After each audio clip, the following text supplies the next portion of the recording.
Située au cœur de l'Essonne, la commune d'Athis-Mons est jumelée depuis plusieurs décennies avec des villes européennes, Ballina en Irlande, Sinaia en Roumanie et Rothenburg ob der Tauber en Allemagne. Nous vous invitons à partir à la rencontre de trois mondes bien différents, mais tous très attachants, qui ont permis de tisser des liens profonds entre habitants.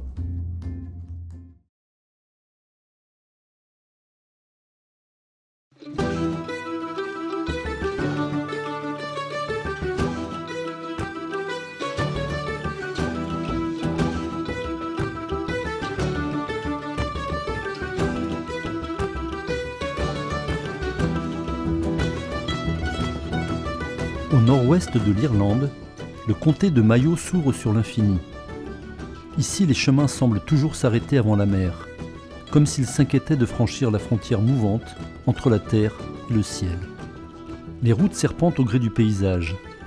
Les pierres sèches tracent des lignes qui ne mènent nulle part. La nature généreuse est peuplée de vaches, mais surtout de moutons, se nourrissant de l'herbe grasse en liberté jusqu'au bord des falaises. Et le vent, fidèle compagnon, balaie les champs, les villages et les âmes.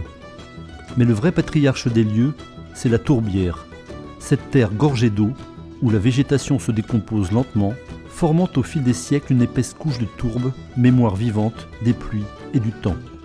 On est dans un paysage de tourbière et la tourbe, c'est un élément important pour des gens de cette partie du monde parce que pendant des générations, on a cultivé et on a récolté la tourbe pour faire chauffer les habitations et les maisons. Autrefois, on faisait cette cultivation avec une pelle. Des hommes ou bien des femmes utilisaient des pelles pour couper la terre, c'est-à-dire couper la tourbe, et puis on exposait la tourbe coupée au ciel et au soleil. Et puis une fois la tourbe séchée, on le ramassait et on l'amenait à la maison. Et effectivement, c'est une matière dure. Par exemple, dans ma famille, on utilise toujours cette tourbe pour le chauffage.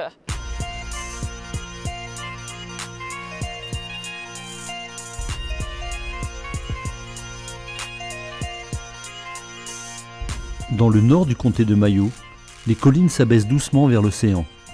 Le fleuve Moy y trace sa route. Il vient du Sligo, glisse dans les prairies, puis s'élargit avant de rejoindre la baie de Killala, là où les eaux douces se mêlent à la marée atlantique. À quelques kilomètres de la mer se trouve Ballina. Cette ville à taille humaine est jumelée avec la commune d'Athis-Mons en Essonne depuis 1993.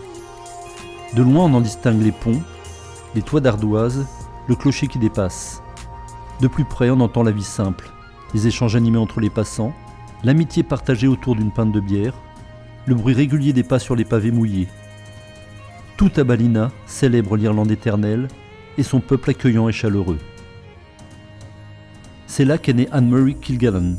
Elle prend aujourd'hui le thé avec sa mère au sein de la communauté presbytérienne. Cette tradition de l'afternoon tea a lieu une fois par an, le jour de l'héritage, une fête qui met à l'honneur à la mi-juillet l'histoire, la culture et les traditions locales de Ballina. Un événement que ne manquent jamais les deux femmes.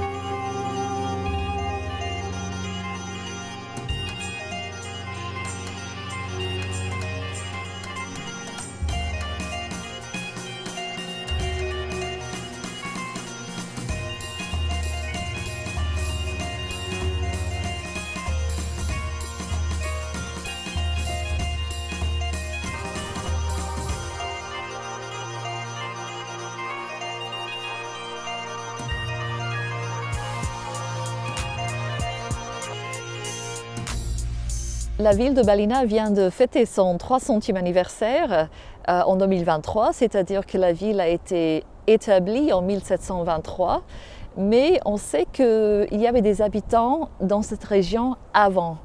Et des habitants ça remonte aux années 1400. Il y avait des communautés religieuses dans ce coin, ici, près de la rivière, à Bellick.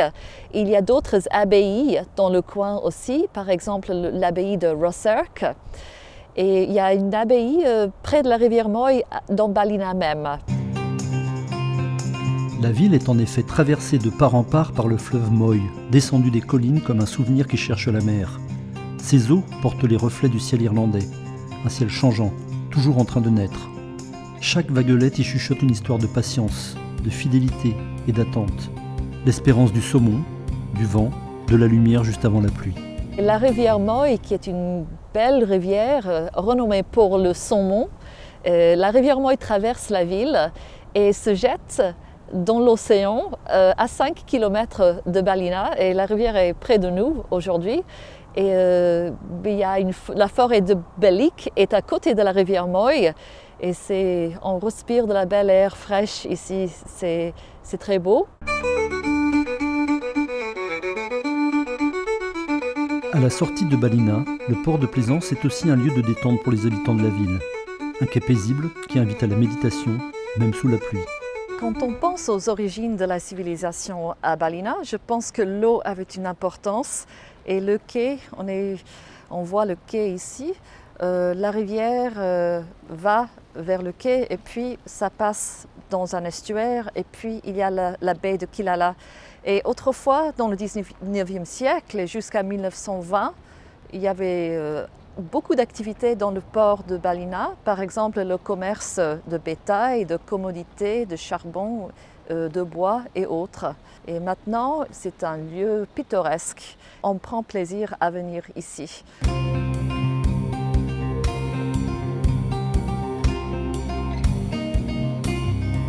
La cathédrale de Saint-Muradec est le symbole religieux par excellence de cette terre d'Irlande acquise au catholicisme. Située à Ballina, au bord du fleuve Moy, elle témoigne de la foi qui imprègne encore fortement aujourd'hui la population locale. La cathédrale de Saint-Muradec est chère aux gens de Ballina. C'est un bâtiment du 19e siècle basé sur un dessin de Rome en Italie. Elle a de la signification pour beaucoup de générations à Ballina, y compris ma propre famille. Par exemple, mon père qui est mort malheureusement quand j'avais 2 ans et demi. Il a été baptisé ici, il a fait sa première communion ici, il a été confirmé ici, il s'est marié dans ce bâtiment et aussi il y avait ses funérailles ici. Au-delà de son potentiel historique, Ballina et sa région offrent de nombreuses activités culturelles et de loisirs. Les fameux pubs, bien sûr, où l'amitié est omniprésente. Une distillerie de whisky. Et de nombreuses possibilités de découvrir la région à cheval ou à pied, via ses chemins de randonnée, ou se recueillir devant des œuvres au sein du musée d'art contemporain voisin. Ballina n'a certes pas la majesté des grandes cités portuaires, ni la solitude des hameaux perdus, mais elle tient debout, tranquille. Elle regarde passer le temps, sans se presser, consciente que la beauté ici ne se conquiert pas, mais s'apprivoise lentement. Ballina est un point d'équilibre entre la terre et la mer, entre ce qui reste et ce qui s'en va. Une ville qui ne fait pas de bruit, mais qui vous invite longtemps encore après avoir quitté ses rives.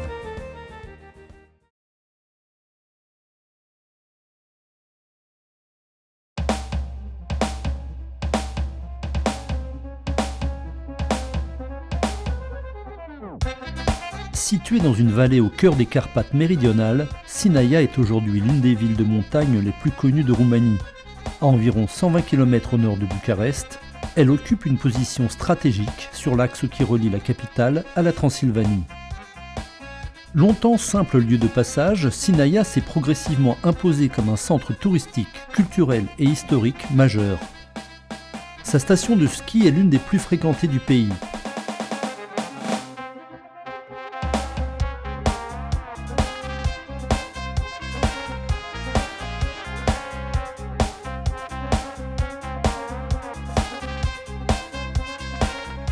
En d'autres saisons, ce parc national offre de nombreuses activités et permet également de faire connaissance avec les habitants naturels du lieu.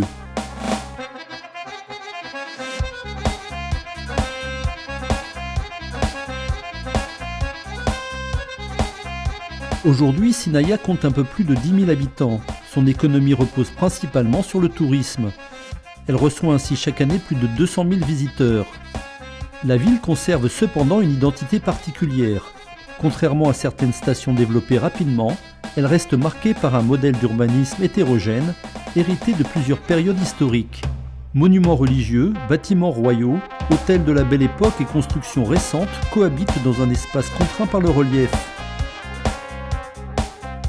casino est l'un des fleurons de cette architecture.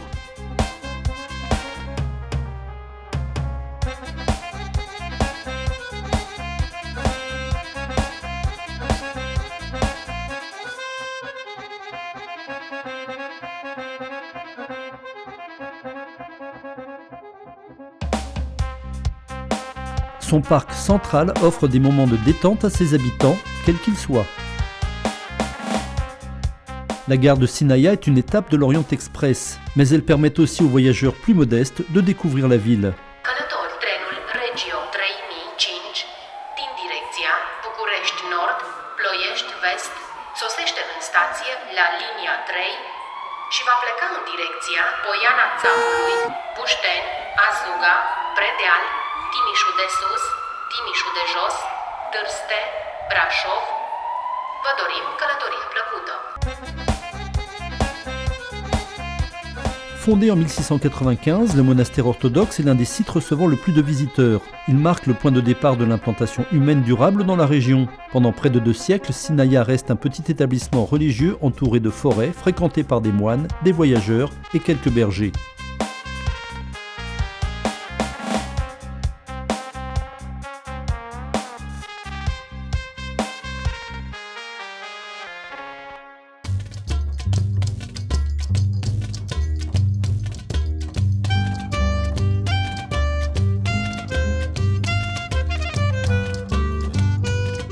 Un tournant décisif intervient dans la seconde moitié du XIXe siècle. Le roi Carol Ier choisit Sinaia comme résidence d'été de la monarchie roumaine. Il donne naissance au plus célèbre des bâtiments de la commune, le château de Peleș. Effet inattendu, la cité va désormais vivre sous le signe de la langue et de la culture française. Le château de Peleș a été la résidence d'été du roi Charles Ier, qui est issu de la grande dynastie allemande de Hohenzollern-Sigmaringen. Il est né en Bavière, il est venu en Roumanie en 1866 à la suggestion de Napoléon III. Le château de Peleș a été bâti entre 1875 et 1914 pendant plusieurs étapes. Il fut décoré en plusieurs styles. Le style de la néo-renaissance allemande, c'était le style préféré par le roi Charles Ier, qui voulait éviter l'héritage français. Charles Ier était le descendant du Napoléon III, l'empereur des Français, par sa mère, Joséphine de Baden. Mais bien sûr, la reine Élisabeth, qui avait reçu une éducation très soignée et qui parlait 6 langues étrangères, parlait le français, qui était la langue de la diplomatie. Elle était toujours entourée par ses dames d'honneur et par les plus grandes artistes, poètes, musiciens de son époque qui parlaient bien sûr le français. Ce sont des familles françaises qui ont venu à Sinaia depuis quand s'est construit le château du Peleș. Ce sont des familles qui travaillent à la château de Peleș et après c'est fini ce château, ils restent ici à Sinaia. Et donc, ça c'est pourquoi beaucoup de gens ici à Sinaia on parle français. Le rôle de l'éducation nationale roumaine est primordial pour la diffusion du français dans le pays. À Sinaia, le programme Erasmus et un jumelage entre la ville et la commune d'Atis-Mons près de Paris contribuent à la connaissance de la langue de Molière. Les élèves apprennent le français avec plaisir si on utilise des chansons. Si on participe au projet Erasmus, puis s'ils participent aussi au concours de langue française et quand ils obtiennent des prix, ça leur donne une grande motivation. Bonjour.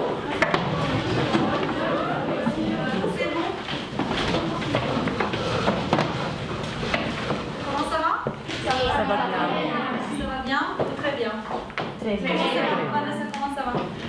Ça va très bien. Ça va très bien. Donc le francophone, c'est la personne qui parle le français.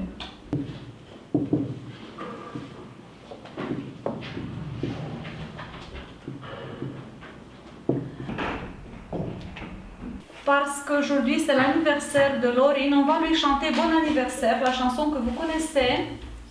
Vous vous rappelez la chanson? Oui. Oui. Oui.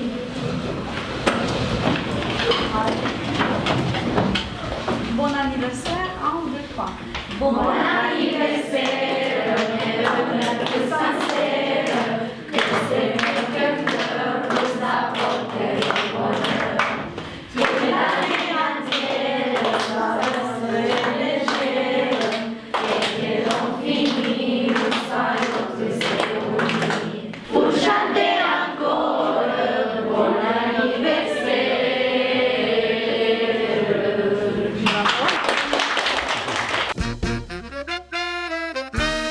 La ville d'Athis-Mons, en région parisienne, s'est jumelée avec Sinaia en 1994. Alors que cette union a débuté sur une base humanitaire, ce sont les échanges culturels et économiques entre véritables partenaires qui sont désormais le moteur de la relation entre les deux communes. Après la Révolution, a commencé un jumelage avec plusieurs pays, mais première fois avec la France et Athis-Mons. Pourquoi? Pour aide humanitaire. A été l'idée de faire d'aide humanitaire. C'est la mode après la Révolution. Mais nous avons trouvé des bons amis, des bonnes idées de faire d'autres choses aussi, pas seulement d'aider les personnes avec des problèmes. Nous avons fait des échanges culturels, nous avons fait des théâtres avec les enfants, nous avons fait des échanges avec des gens qui veulent visiter Roumanie. Nous avons fait peut-être un peu de la réclame pour notre pays qui a été resté, je crois, dans un coin d'ombre jusqu'à ce jumelage. C'est très important pour notre ville. C'est important parce que nous avons des éléments qui avaient collaboré avec Athis, et avec la première fois la culture, l'éducation. Nous avons aussi un théâtre francophone à l'école qui sont aussi à Athis. Les gens d'Athis sont venus ici à Sinaia. Dans les derniers temps, nous avons une très bonne collaboration avec la mairie du Athis pour faire des projets communs, des projets européens pour notre ville.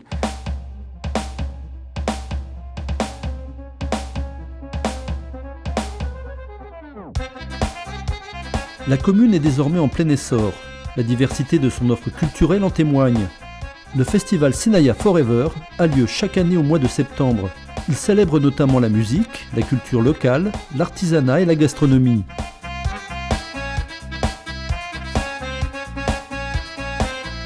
Toutes les générations s'y retrouvent avec le même enthousiasme.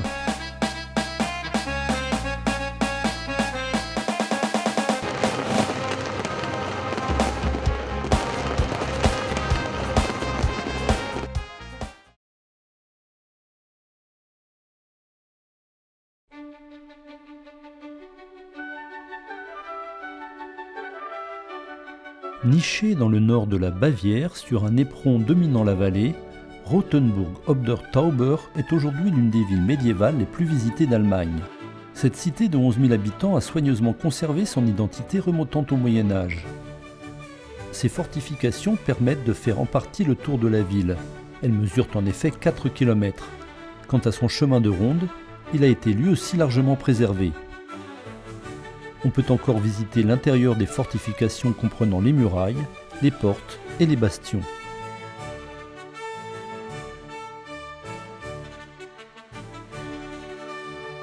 Les canons et les larges douves donnent une idée de la capacité de défense de la ville. Le chemin de ronde est praticable sur 2,5 km et offre une vue plongeante sur la cité.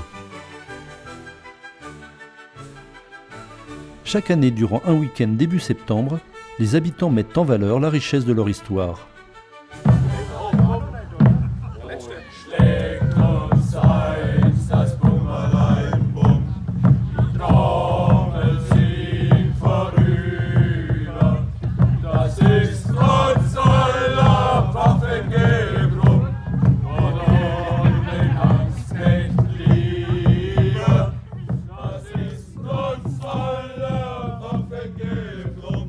Tout près de là, un panneau rappelle le jumelage entre Rothenburg et Athis-Mons. Je crois que la caractéristique la plus marquante de Rothenburg, c'est le fait que ce soit une ville médiévale qui a conservé jusqu'à nos jours son visage urbain historique. C'est son trait le plus remarquable. Mais beaucoup de gens viennent aussi ici parce qu'ils trouvent la ville incroyablement belle. Il y a d'un côté la dimension historique et de l'autre la dimension esthétique. Et la troisième caractéristique marquante, c'est que les habitantes et les habitants de Rothenburg s'identifient de manière extrêmement forte à leur ville et portent au fond de leur cœur un amour profond pour elle.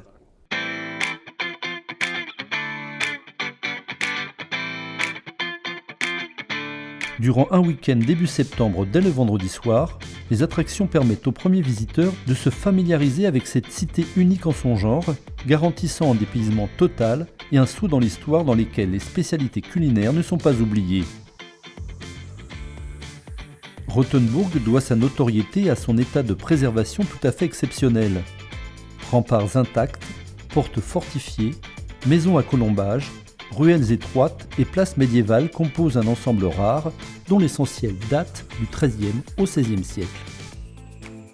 Le sommet de la tour de la mairie ouvre sur une vue panoramique de la cité. Celle-ci offre un témoignage éclairant sur l'organisation architecturale d'une commune impériale du Saint-Empire romain germanique.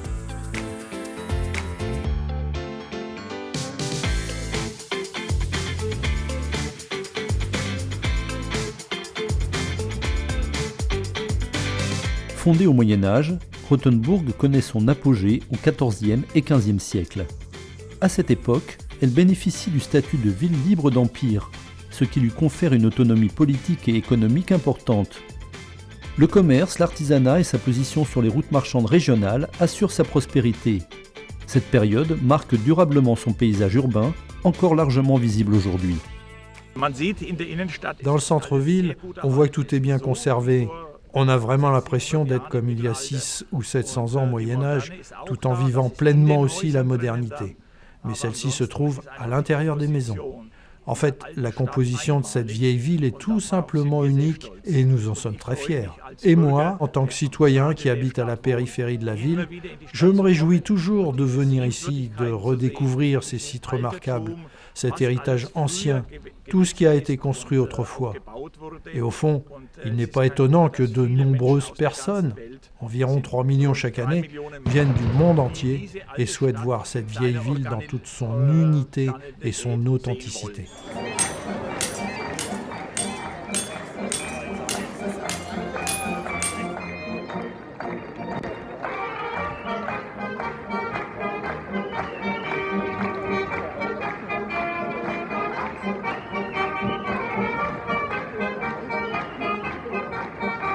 De nombreux orchestres, chorales et troupes de danse se succèdent durant tout le week-end, faisant revivre le patrimoine culturel de Rothenburg. Pour réaliser l'ensemble de ces manifestations, la ville peut compter sur ses habitants. Depuis la fin du XIXe siècle, en effet, ceux-ci sont largement engagés dans la préservation et la valorisation de cet héritage. Ainsi, chaque année, plus de 1000 habitants participent aux festivités de septembre. La motivation est importante. Les participants s'engagent réellement pour entretenir et faire vivre les traditions à Rothenburg. Mais pour la plupart, la motivation principale, c'est la convivialité, celle qui se crée pendant les répétitions, mais aussi après la représentation, lorsqu'on se retrouve ensemble, qu'on mange, qu'on boit et qu'on s'amuse. C'est cela qui motive les jeunes et qui les incite à participer. La nuit du vendredi, un imposant défilé rassemble plusieurs centaines d'habitants en costume d'époque, souvent accompagnés par des cris de joie collectifs, souvenirs de la guerre de 30 ans.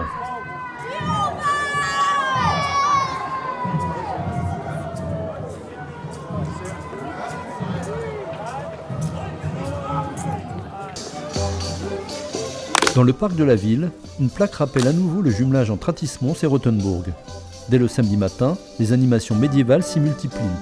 Musique, danse, chants et démonstrations militaires.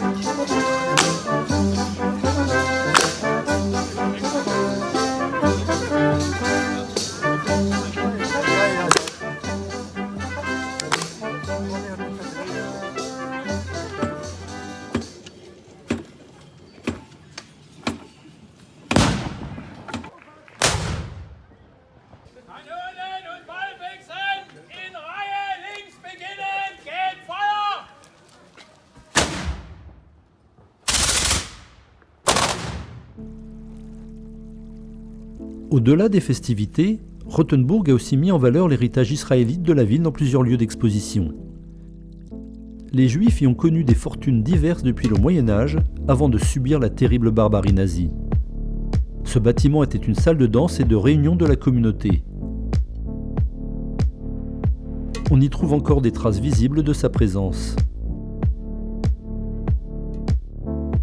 À Rothenburg, il y a beaucoup de lieux, ou pas mal de lieux, qui ne sont pas tellement fréquentés par des touristes, mais où l'on peut retrouver des sources d'origine de la vie des Juifs, soit au Moyen-Âge, soit dans les époques de plus tard. On trouve dans la vieille ville la ruelle des Juifs, où on a redécouvert, il y a quelques dizaines d'années, une vieille maison. Là, on trouve quelque chose de très intéressant. On trouve un bain religieux du groupe juif de Rothenburg qui vivait à cette époque-là, surtout dans cette ruelle des Juifs qui est située sur le premier mur de la ville ancienne de Rothenburg.